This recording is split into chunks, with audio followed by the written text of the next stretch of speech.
ನಮಸ್ಕಾರ ಎಲ್ಲರಿಗೂ. Welcome back to my channel. ನಾನು ಶ್ವೇತಾ.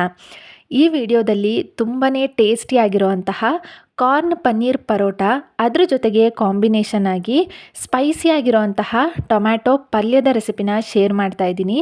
ಈ ರೆಸಿಪಿ ನೋಡೋದಕ್ಕೆ ಎಷ್ಟು ಚೆನ್ನಾಗಿರುತ್ತೆ ಅಲ್ವಾ, ಟೇಸ್ಟ್ ಕೂಡ ಅಷ್ಟೇ ತುಂಬಾ ರುಚಿಯಾಗಿರುತ್ತೆ. ಇಷ್ಟ ಆದರೆ ಒಂದ್ಸತಿ ಟ್ರೈ ಮಾಡಿ. ಹಾಗೆಯೇ ಚಾನಲ್ನ ಹೊಸದಾಗಿ ನೋಡ್ತಾ ಇದ್ದರೆ ಸಬ್ಸ್ಕ್ರೈಬ್ ಕೂಡ ಮಾಡಿಕೊಂಡು ಸಪೋರ್ಟ್ ಮಾಡಿ. ಮೊದಲಿಗೆ ಇಲ್ಲಿ ಸ್ವೀಟ್ ಕಾರ್ನ್ ಏನಿರುತ್ತೆ ಅಲ್ವಾ, ಅದನ್ನು ಬೇಯಲಿಕ್ಕೆ ಒಂದು ಪಾತ್ರೆಗೆ ಸ್ವಲ್ಪ ನೀರನ್ನು ಹಾಕಿಬಿಟ್ಟು ಬಿಡಿಸಿಟ್ಕೊಂಡಿರುವಂತಹ ಸ್ವೀಟ್ ಕಾರ್ನನ್ನು ಹಾಕ್ತಾ ಇದ್ದೀನಿ. ಇದನ್ನು ಸಣ್ಣ ಊರಿನಲ್ಲಿ ಬೇಯಲಿಕ್ಕೆ ಇಟ್ಕೊಳ್ಬೇಕು. ಅದು ಬೇಯೋಷ್ಟರಲ್ಲಿ ಚಟ್ನಿ ಹಾಗೆಯೇ ಪರೋಟಕ್ಕೆ ಬೇಕಾಗಿರುವಂತಹ ಸ್ಟಫಿಂಗಿಗೆ ರೆಡಿ ಮಾಡ್ಕೊಂಡು ಬಿಡೋಣ. ಈ ಪರೋಟ ತುಂಬಾ ರುಚಿಯಾಗಿರುತ್ತೆ. ಹಾಗೆಯೇ ಏನಾದರೂ ಸ್ಪೆಷಲ್ಲಾಗಿ ಮಾಡ್ಕೊಳ್ಬೇಕು, ಈ ಮಾಮೂಲಿಯಾಗಿ ದೋಸೆ ಚಪಾತಿ ಎಲ್ಲ ಮಾಡ್ತಾ ಇರ್ತೀವಿ ಅಲ್ವಾ, ಏನಾದರೂ ಟೇಸ್ಟಿಯಾಗಿ ತಿನ್ನಬೇಕು ಅಂತ ಅನ್ನಿಸ್ದಾಗ ನೆನಪಾಗೋದೇ ಪರೋಟ ರೆಸಿಪಿ ಅಲ್ವಾ. ನೋಡ್ಬೋದು ಇಲ್ಲಿ ನನಗೆ ಸ್ವೀಟ್ ಕಾರ್ನ್ ಆಲ್ಮೋಸ್ಟ್ ಎಲ್ಲ ಬೆಂದಿತ್ತು.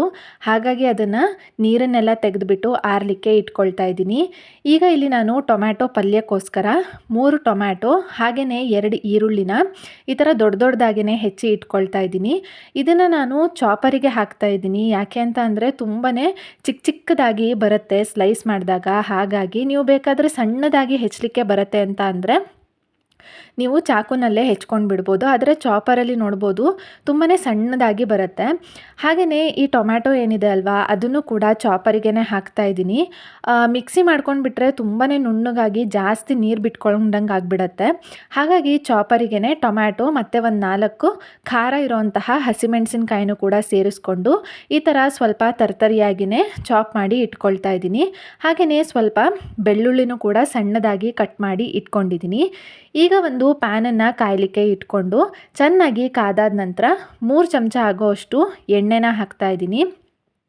ಎಣ್ಣೆ ಚೆನ್ನಾಗಿ ಕಾದಾದ ನಂತರ 1 ಚಮಚ ಸಾಸಿವೆ ಹಾಗೆಯೇ 1 ಚಮಚ ಜೀರಿಗೆ, ಕಟ್ ಮಾಡಿ ಇಟ್ಕೊಂಡಿರುವಂತಹ ಬೆಳ್ಳುಳ್ಳಿನೂ ಕೂಡ ಸೇರಿಸ್ಕೊಂಡು ಎಣ್ಣೆಯಲ್ಲಿ ಕೆಂಪಗಾಗೋ ತನಕ ಫ್ರೈ ಮಾಡ್ಕೊಳ್ಬೇಕು. ಈಗ ಚಾಪ್ ಮಾಡಿ ಇಟ್ಕೊಂಡಿರುವಂತಹ ಈರುಳ್ಳಿನೂ ಕೂಡ ಸೇರಿಸ್ಕೊಂಡು ಸ್ವಲ್ಪ ಕಲರ್ ಚೇಂಜ್ ಆಗೋ ತನಕ ಎಣ್ಣೆಯಲ್ಲಿ ಫ್ರೈ ಮಾಡ್ಕೊಳ್ಬೇಕು. ಸ್ವಲ್ಪ ಎಣ್ಣೆಯಲ್ಲಿ ಫ್ರೈ ಆದಮೇಲೆ ನಾವೇನು ಟೊಮ್ಯಾಟೊ ಮತ್ತು ಹಸಿಮೆಣಸಿನ್ಕಾಯಿನ ಈ ಥರ ಪೇಸ್ಟ್ ಮಾಡ್ಕೊಂಡಿದ್ವಿ ಅಲ್ವಾ ಚಾಪರಲ್ಲಿ, ಅದನ್ನು ಕೂಡ ಸೇರಿಸ್ಕೊಂಡು ಎಲ್ಲದನ್ನು ಕೂಡ ಎಣ್ಣೆಯಲ್ಲಿ ಒಂದ್ಸತಿ ಈ ಥರ ಚೆನ್ನಾಗಿ ಮಿಕ್ಸ್ ಮಾಡ್ಕೊಳ್ಬೇಕು. ಈಗ ರುಚಿಗೆ ತಕ್ಕಷ್ಟು ಉಪ್ಪನ್ನು ಸೇರಿಸಿ ಒಂದು ಅರ್ಧ ಚಮಚ ಆಗುವಷ್ಟು ಅರಿಶಿನ ಪುಡಿ, ಹಾಗೆಯೇ ನಿಮಗೆ ಸ್ವಲ್ಪ ಸ್ಪೈಸಿಯಾಗಿ ಬೇಕು ಅಂತ ಅಂದರೆ ಒಂದು 1/4 ಚಮಚ ಆಗುವಷ್ಟು ಖಾರದ ಪುಡಿನೂ ಕೂಡ ಹಾಕ್ಕೊಳ್ಬೋದು. ಇಲ್ಲಾಂದರೆ ಹಸಿಮೆಣಸಿನ್ಕಾಯಿ ಖಾರನೇ ಸಾಕು ಅಂತ ಅಂದರೆ ಹಾಗೇನೂ ಕೂಡ ಬಿಡ್ಬೋದು. ಇದಕ್ಕೆ ಮೇಲಿಂದ ನೀರೆಲ್ಲ ಏನು ಹಾಕೋ ಅಂಥದ್ದು ಬೇಕಾಗಿರೋದಿಲ್ಲ. ಟೊಮ್ಯಾಟೊ ಹಣ್ಣಲ್ಲೇ ನೀರಿರುತ್ತೆ ಅಲ್ವಾ, ಅದು ಪೂರ್ತಿ ಆರೋವರೆಗೂ ಕೂಡ ಮೀಡಿಯಮ್ ಫ್ಲೇಮಲ್ಲೇ ಇಟ್ಕೊಂಡು ಅದನ್ನು ಹೀಗೆ ಓಪನ್ ಆಗಿಯೇ ಬೇಯಲಿಕ್ಕೆ ಬಿಟ್ಬಿಡಬೇಕು. ಅದು ಬೇಯೋ ಅಷ್ಟರಲ್ಲಿ ನಾವು ಪರೋಟಕ್ಕೆ ಬೇಕಾಗಿರುವಂತಹ ಸ್ಟಫಿಂಗ್ನ ರೆಡಿ ಮಾಡ್ಕೊಳ್ಳೋಣ. ಏನು ನಾವು ಜೋಳನ ಬೇಯಿಸಿ ಇಟ್ಕೊಂಡಿದ್ವಿ ಅಲ್ವಾ, ಅದನ್ನು ಚಾಪರಿಗೆ ಹಾಕಿಬಿಟ್ಟು ಈ ಥರ ತರ್ತರಿಯಾಗಿ ಈರುಳ್ಳಿ ಜೊತೆ ನಾನು ಚಾಪ್ ಮಾಡಿ ಇಟ್ಕೊಳ್ತಾ ಇದ್ದೀನಿ. ನೋಡ್ಬೋದು ಮಧ್ಯದಲ್ಲಿ ಈ ಥರ ಒಂದ್ಸತಿ ಮಿಕ್ಸ್ ಮಾಡ್ಕೊಳ್ತಾ ಇರಿ. ಓಪನ್ ಆಗಿಯೇ ಬೇಯಿಸ್ಕೊಳ್ಳೋದು ಅಷ್ಟೇ. ತುಂಬಾ ರುಚಿಯಾಗಿರುತ್ತೆ ಈ ಒಂದು ಪಲ್ಯ ಮಾತ್ರ. ಪೂರ್ತಿಯಾಗಿ ನೀರು ಆರೋ ತನಕನೂ ಕೂಡ ಈ ಥರ ಓಪನ್ ಆಗಿಯೇ ಬೇಯಿಸ್ಕೊಳ್ತಾ ಹೋಗೋದು ಅಷ್ಟೇ. ನೋಡ್ಬೋದು ಇಲ್ಲಿ ಈರುಳ್ಳಿ ಮತ್ತು ಸ್ವೀಟ್ ಕಾರ್ನನ್ನು ಈ ಥರ ಸ್ವಲ್ಪ ತರ್ತರಿ ಆಗೋ ಥರ ಮಾಡಿಕೊಂಡ್ರೆ ಆಯಿತು ಅಷ್ಟೇ. ಸ್ಟಫಿಂಗ್ ರೆಡಿಯಾಗಿಬಿಡುತ್ತೆ. ಈಗ ಒಂದು ಮಿಕ್ಸಿಂಗ್ ಬೌಲಿಗೆ ನಾವೇನು ಚಾಪ್ ಮಾಡಿ ಇಟ್ಕೊಂಡಿದ್ವಿ ಅಲ್ವಾ ಕಾರ್ನ್ ಮತ್ತು ಈರುಳ್ಳಿನ, ಅದನ್ನು ಸೇರಿಸ್ತಾ ಇದ್ದೀನಿ. ಹಾಗೆಯೇ 1 ಇಂಚಷ್ಟು ತುರಿದಿರೋ ಅಂತಹ ಶುಂಠಿ, ಸ್ವಲ್ಪ ಆರೆಗ್ಯಾನೋನ ಸೇರಿಸ್ತಾ ಇದ್ದೀನಿ. ಫ್ಲೇವರ್ ಮಾತ್ರ ತುಂಬಾ ಚೆನ್ನಾಗಿರುತ್ತೆ ಆರೆಗ್ಯಾನೋ ಸೇರಿಸೋದ್ರಿಂದ. ಸಣ್ಣದಾಗಿ ಕಟ್ ಮಾಡಿಟ್ಕೊಂಡಿರುವಂತಹ ಕೊತ್ತಂಬರಿ ಸೊಪ್ಪು, ಅರ್ಧ ಚಮಚದಷ್ಟು ಖಾರದ ಪುಡಿ, ಹಾಗೆಯೇ ಒಂದು ಅರ್ಧ ಚಮಚ ಗರಂ ಮಸಾಲ, ಅರ್ಧ ಚಮಚ ಧನಿಯಾ ಪುಡಿ, ಸ್ವಲ್ಪ ಅರಿಶಿನದ ಪುಡಿನ ಹಾಕ್ತಾ ಇದ್ದೀನಿ. ಹಾಗೆಯೇ 2 ಚಮಚ ಆಗೋಷ್ಟು ಕಡಲೆ ಹಿಟ್ಟನ್ನು ಹಾಕ್ತಾ ಇದ್ದೀನಿ. ಏನಾದರೂ ಕಾರ್ನಲ್ಲಿ ಸ್ವಲ್ಪ ನೀರಿನಂಶ ಏನಾದರೂ ಇತ್ತು ಅಂತ ಅಂದರೆ ಈ ಕಡಲೆ ಹಿಟ್ಟು ಹಾಕೋದ್ರಿಂದ ಅದು ಸ್ವಲ್ಪ ನೀರಿನಂಶ ಏನಾದರೂ ಇತ್ತು ಅಂತ ಅಂದರೆ ಹೀರ್ಕೊಂಡು ಬಿಡುತ್ತೆ. ಹಾಗಾಗಿ ಆಮೇಲೆ ಸ್ವಲ್ಪ ಪನ್ನೀರನ್ನು ಕೂಡ ಈ ಥರ ತುರಿದ್ಬಿಟ್ಟು ಸೇರಿಸ್ಕೊಳ್ತಾ ಇದ್ದೀನಿ. ಈಗ ಹಾಕಿರೋಂತಹ ಎಲ್ಲ ಐಟಮ್ಸನ್ನು ಕೂಡ ಒಂದ್ಸತಿ ಈ ಥರ ಮಿಕ್ಸ್ ಮಾಡ್ಕೊಳ್ಳಿ. ಇದಕ್ಕೆ ಉಪ್ಪೆಲ್ಲ ಏನೂ ಹಾಕುವಂಥದ್ದು ಬೇಡ. ಉಪ್ಪು ಹಾಕಿಬಿಟ್ರೆ ನೀರು ಬಿಟ್ಕೊಂಡು ಬಿಡುತ್ತೆ. ಆವಾಗ ನಾವು ಪರೋಟದೊಳಗೆ ಸ್ಟಫಿಂಗ್ ಮಾಡಿದಾಗ ಅದು ತುಂಬಾ ಅಂಟಂಟಾಗಿಬಿಡುತ್ತೆ. ಆಮೇಲೆ ಲಟ್ಟಿಸ್ಬೇಕಾದ್ರೂ ಅಷ್ಟೇ ಹೊರಗೆ ಬಂದಂಗೆ ಆಗಿಬಿಡತ್ತೆ. ನೋಡ್ಬೋದು ಇಲ್ಲಿ ಪಲ್ಯ ಈ ಥರ ಪೂರ್ತಿಯಾಗಿ ನೀರೆಲ್ಲ ಆರೋ ತನಕನೂ ಕೂಡ ಮೀಡಿಯಮ್ ಫ್ಲೇಮಲ್ಲೇ ಇಟ್ಕೊಳ್ಬೋದು. ಕೊನೆಯಲ್ಲಿ ಸ್ವಲ್ಪ ಕೊತ್ತಂಬರಿ ಸೊಪ್ಪನ್ನು ಸೇರಿಸ್ಕೊಂಡ್ಬಿಟ್ರೆ ಟೇಸ್ಟಿಯಾಗಿರುವಂತಹ ಟೊಮ್ಯಾಟೊ ಪಲ್ಯ ರೆಡಿಯಾಗಿಬಿಡುತ್ತೆ.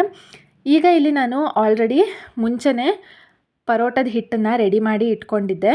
ಈ ಪರೋಟ ಮಾಡಬೇಕಿದ್ರೆ ಮೊದಲಿಗೆ ಹಿಟ್ಟನ್ನು ರೆಡಿ ಮಾಡಿ ಇಟ್ಕೊಂಡ್ಬಿಡಿ. ಯಾಕೆ ಅಂತ ಅಂದರೆ ಜಾಸ್ತಿ ಹೊತ್ತು ಸ್ಟಫಿಂಗನ್ನು ಏನಾದರೂ ಬಿಟ್ಬಿಟ್ರೆ ನೀರು ಒಡ್ಕೊಳ್ಳೋ ಅಂತಹ ಚಾನ್ಸಸ್ ಇರುತ್ತೆ. ಹಾಗಾಗಿ ಮೊದಲಿಗೆ ಹಿಟ್ಟನ್ನು ಕಲಿಸ್ಕೊಂಡ್ಬಿಟ್ಟು ಸ್ಟಫಿಂಗ್ ರೆಡಿಯಾದ ತಕ್ಷಣವೇ ಈ ಥರ ಸ್ವಲ್ಪ ಲಟ್ಟಿಸ್ಕೊಂಡ್ಬಿಟ್ಟು ಒಳಗಡೆ ಈ ಥರ ಸ್ಟಫಿಂಗನ್ನು ಹಾಕಿಬಿಟ್ಟು ನಿಮಗೆ ಸ್ಕ್ವೇರ್ ಶೇಪಲ್ಲಿ ಅಥವಾ ಟ್ರಯಾಂಗಲಲ್ಲಿ ಅಥವಾ ನಾವು ಮೋದಕ ಏನು ತುಂಬ್ತೀವಿ ಅಲ್ವಾ ಆ ಥರ ನಿಮಗೆ ಯಾವ ಥರ ಬೇಕಾಗುತ್ತೋ ಆ ಥರ ಫಿಲ್ಲಿಂಗನ್ನು ತುಂಬ್ಕೊಂಡ್ಬಿಟ್ಟು ಸ್ವಲ್ಪ ಹಿಟ್ಟನ್ನು ಹಾಕಿಬಿಟ್ಟು ಈ ಥರ ಪ್ರೆಸ್ ಮಾಡಿಕೊಂಡು ಕ್ಲೀನಾಗಿ ಎಲ್ಲ ಕಡೆ ಸ್ಟಫಿಂಗ್ ಸ್ಪ್ರೆಡ್ ಆಗೋ ಥರ ಲಟ್ಟಿಸ್ಕೊಳ್ತಾ ಹೋಗೋದು ಅಷ್ಟೇ. ನೋಡ್ಬೋದು ತಕ್ಷಣವೇ ನಾವಿಲ್ಲಿ ಮಾಡ್ತಾ ಇರೋದ್ರಿಂದ ಲಟ್ಟಣಿಗೆಗೆ ಅಂಟೋದಾಗಿರ್ಬೋದು ಅಥವಾ ಸ್ಟಫಿಂಗ್ ಹೊರಗಡೆ ಬರೋ ಅಂಥದ್ದು ಏನು ಕೂಡ ಆಗೋದಿಲ್ಲ. ನೀವು ಜಾಸ್ತಿ ಹೊತ್ತು ಸ್ಟಫಿಂಗನ್ನು ಇಡೋದಕ್ಕೆ ಹೋಗಬೇಡಿ. ತಕ್ಷಣವೇ ಮಾಡ್ಕೊಳ್ಳೋದ್ರಿಂದ ಅದು ಅಂಟ್ಕೊಳ್ಳೋದು ಅಥವಾ ಸ್ಟಫಿಂಗ್ ಹೊರಗಡೆ ಬರೋದು ಏನು ಕೂಡ ಆಗೋದಿಲ್ಲ. ಈ ಥರ ಈವನ್ನಾಗಿ ಲಟ್ಟಿಸ್ಕೊಂಡ್ರೆ ಆಯಿತು. ಈಗ ಕಾದಿರೋ ಅಂತಹ ಕಾವಲಿಗೆ ಸ್ವಲ್ಪ ಬೆಣ್ಣೆ ಅಥವಾ ತುಪ್ಪ ಎಣ್ಣೆ ಯಾವುದು ಇಷ್ಟ ಆಗುತ್ತೋ ಅದನ್ನು ಸ್ಪ್ರೆಡ್ ಮಾಡಿಕೊಂಡು ಲಟ್ಟಿಸ್ಕೊಂಡಿರೋಂತಹ ಪರೋಟಾನ ಹಾಕಿಬಿಟ್ಟು ಎರಡೂ ಸೈಡು ಕೂಡ ಕೆಂಪಗಾಗೋ ಥರ ಎಲ್ಲ ಸೈಡಲ್ಲೂ ಕೂಡ ಬೇಯಿಸ್ಕೊಂಡ್ಬಿಟ್ರೆ ತುಂಬಾ ಟೇಸ್ಟಿಯಾಗಿರೋಂತಹ ಕಾರ್ನ್ ಪನ್ನೀರ್ ಪರೋಟ ರೆಸಿಪಿ ರೆಡಿಯಾಗಿಬಿಡುತ್ತೆ. ಇದನ್ನು ಲಂಚ್ ಬಾಕ್ಸಿಗೂ ಕೂಡ ಕೊಡ್ಬೋದು. ಗಟ್ಟಿಯಾಗುವಂಥದ್ದು ಆ ಥರದ್ದೆಲ್ಲ ಏನು ಕೂಡ ಆಗೋದಿಲ್ಲ. ರುಚಿ ಮಾತ್ರ ತುಂಬಾ ಚೆನ್ನಾಗಿ ಬಂದಿರುತ್ತೆ. ಇದಾಗಿತ್ತು ಇವತ್ತಿನ ಒಂದು ಕುಕ್ಕಿಂಗ್ ರೆಸಿಪಿ ವಿಡಿಯೋ. ಏನನ್ನಿಸ್ತು ಈ ರೆಸಿಪಿ? ನೀವು ಕೂಡ ಇಷ್ಟ ಆದರೆ ಒಂದ್ಸತಿ ಟ್ರೈ ಮಾಡೋದನ್ನು ಮರಿಬೇಡಿ. ಹಾಗೆಯೇ ಚಾನಲ್ನ ಹೊಸದಾಗಿ ನೋಡ್ತಾ ಇದ್ದರೆ ಸಬ್ಸ್ಕ್ರೈಬ್ ಕೂಡ ಮಾಡಿಕೊಂಡು ಸಪೋರ್ಟ್ ಮಾಡಿ ಅಂತ ಹೇಳಿ ಕೇಳ್ಕೊಳ್ತೀನಿ. ನೋಡ್ಬೋದು ಎಷ್ಟು ಚೆನ್ನಾಗಿ ಕಾಣಿಸ್ತಾ ಇದೆ ಅಲ್ವಾ? ಕಾರ್ನ್ ಪನ್ನೀರ್ ಪರೋಟ, ಅದ್ರ ಜೊತೆಗೆ ಸ್ಪೈಸಿ ಟೊಮ್ಯಾಟೊ ಪಲ್ಯ. ನೆಕ್ಸ್ಟ್ ವಿಡಿಯೋದಲ್ಲಿ ಸಿಗ್ತೀನಿ. Thank you.